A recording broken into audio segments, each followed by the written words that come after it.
make his valedictory statement. So if members could please respect the fact that we need to provide time for Keith. And Keith, the House will continue beyond 6 o'clock, obviously, as we'll want to hear your valedictory statement as well. Keith Locke. Thank you, Mr. Speaker. It has been a great honour to be an MP these last 12 years. I've been lucky to have been here during the MMP era in a much more representative Parliament. And I'm pleased that the way MMP has been improving with new innovations like Ministers Outside Cabinet, which enables smaller parties to take on ministerial roles without submerging their political differences with the bigger party. Smaller parties now get a better hearing, and the Greens have been able to achieve some policy gains like the home insulation scheme without any formal support arrangement with the government.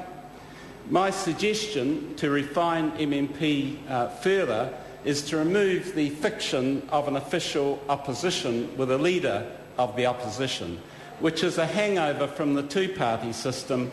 It doesn't belong in a multi-party parliament where the parties vote for and against bills in different combinations. Also out of date is the Christian prayer, which begins Parliament's business each day.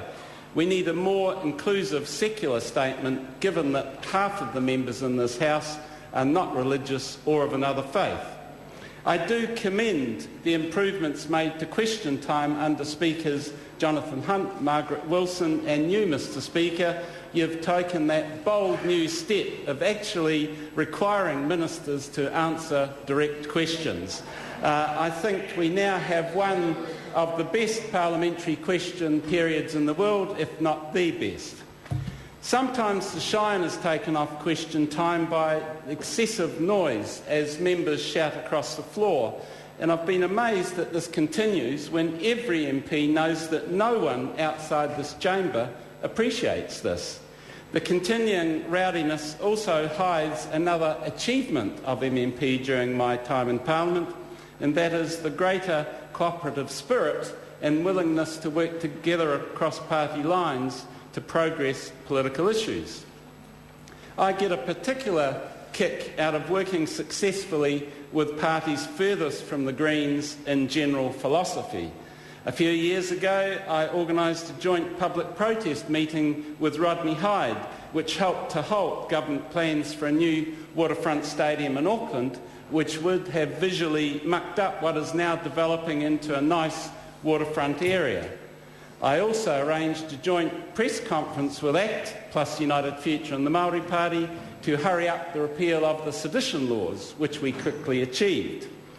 Not everything I did regarding Rodney Hyde went to plan. Not least my bet in 2005, carried on national TV, to walk down Broadway naked if he won the Epsom seat. Of course, Rodney won with the help of a certain then National Party leader, Don Brash.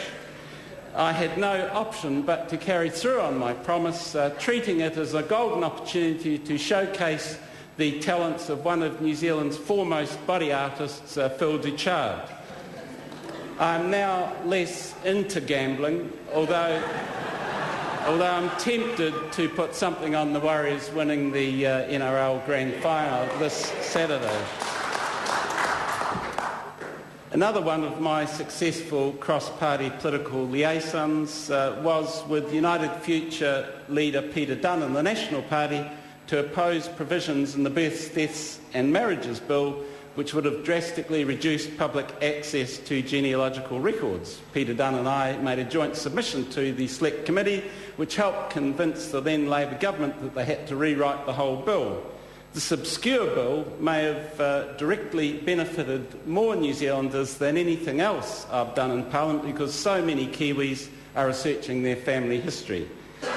As you might expect, I've worked with Labor on lots of issues. Coming from a strong trade union background, I've enjoyed operating as part of a Green and Labor tag team in the House when anti-union laws come before us, as they too frequently do.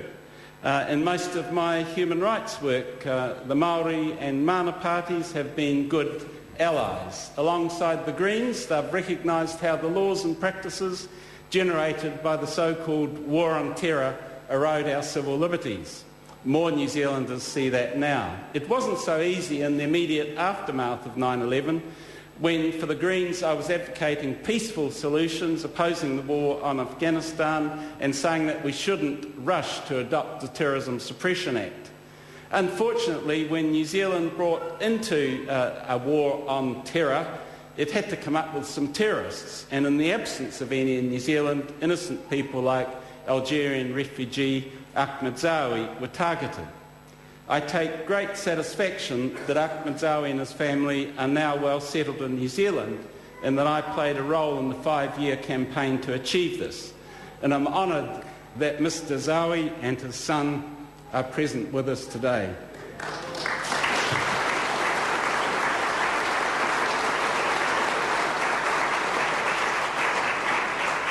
When people ask me what I've achieved, I always say that I can only take part of the credit for any of the successes. My role has been to advocate the causes on the parliamentary stage. In the Ahmed Zawi case, while I played an important role, most of the credit has to go to the many fair-minded citizens who campaigned long and hard for Mr Zawi's freedom, his excellent lawyers Deborah Manning and Rondie Harrison, as well as a new SIS director, Warren Tucker, who finally concluded that there wasn't a case. And I also have Dr Tucker to thank for my SIS file, which will be a useful reference work for the history writing I plan to do in my retirement. Politically, the thing that has most saddened me has been the ease with which legislation giving the police or SIS more powers, or legislation extending sentences for crimes, passes through this Parliament. Now we have anti-terrorism laws we don't need, and our jails are overflowing. I appeal to Parliament to try and find the brake pedal, or even, gasp, the reverse gear. It would be good in this respect to send a parliamentary delegation to Scandinavia to investigate how shorter sentences and an emphasis on rehabilitation actually works in reducing crime.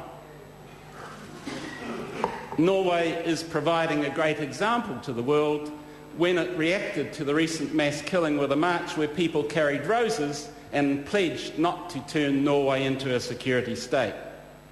On several issues, I've looked more to Scandinavia than the Anglo nations like America, Britain and Australia.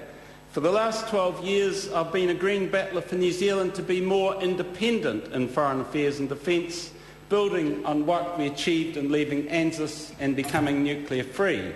And there have been some successes. I can take some credit for helping create the political climate where Helen Clark could scrap the Air Combat Force, which was only of use for fighting what Nikki Hager has termed other people's wars. Now we only have to get rid of the 2 remaining frigates to be left with a navy more relevant to our practical defence tasks in the South Pacific and the Southern Ocean.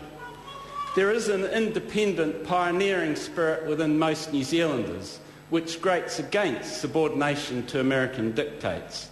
Many New Zealanders now rightly question whether America's war in Afghanistan should be our war. One of the reasons I'm so passionate about the need for New Zealand to take an independent stance is that the big Western powers are failing to address so many of the world's problems, from climate change and the debt crisis to development needs and nuclear disarmament. New Zealand can play a vital political leadership role in the world, working together with other independent players such as Norway and Sweden, or emerging nations like Turkey and Brazil. I've often accused our government of being too timid in standing up to big countries on peace and human rights issues. To make the point, I've often resorted to symbolic protest. I've waved Tibetan and Papuan flags on the steps of Parliament, presented a nuke-free New Zealand badge to Hillary Clinton. She was rather startled. And presented a letter from anti-war groups to Tony Blair. I once wore a scarf made up of Chinese and Tibetan flags to a reception for the Chinese Premier. Now at state dinners I seem to be allocated the seat furthest away from the top table. If we're to be a truly independent nation, I don't see how we can remain chained to the British monarchy.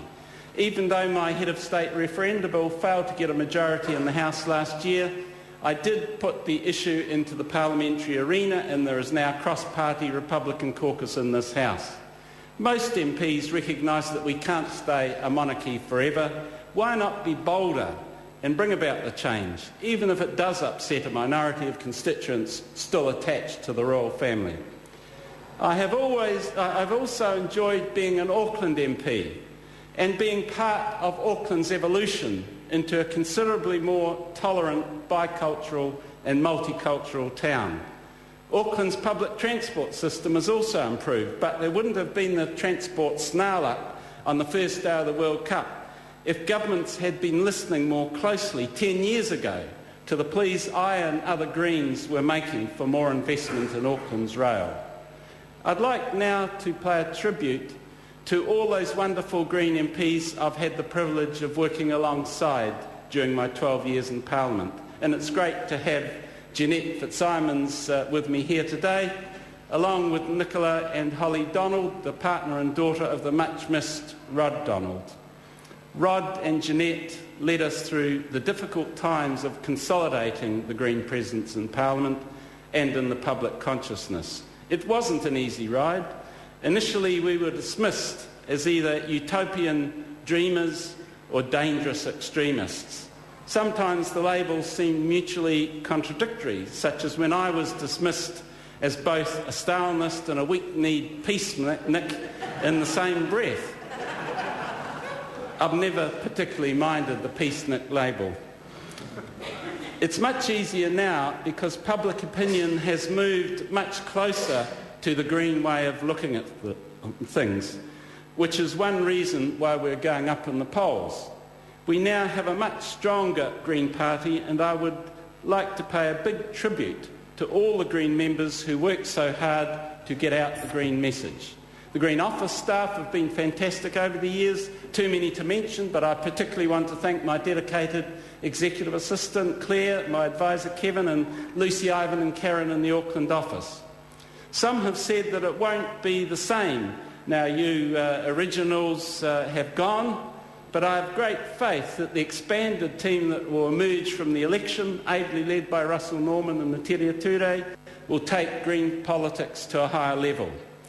I'm very happy today to have my brother Don and sisters Myri and Alison with us, and most of their families. They've all been so supportive of me over these years, and of course my wonderful partner Michelle, who has helped me right through this parliamentary journey and over all the rocky patches, and she's also assisted with an exceptional political judgment to keep me on the right path.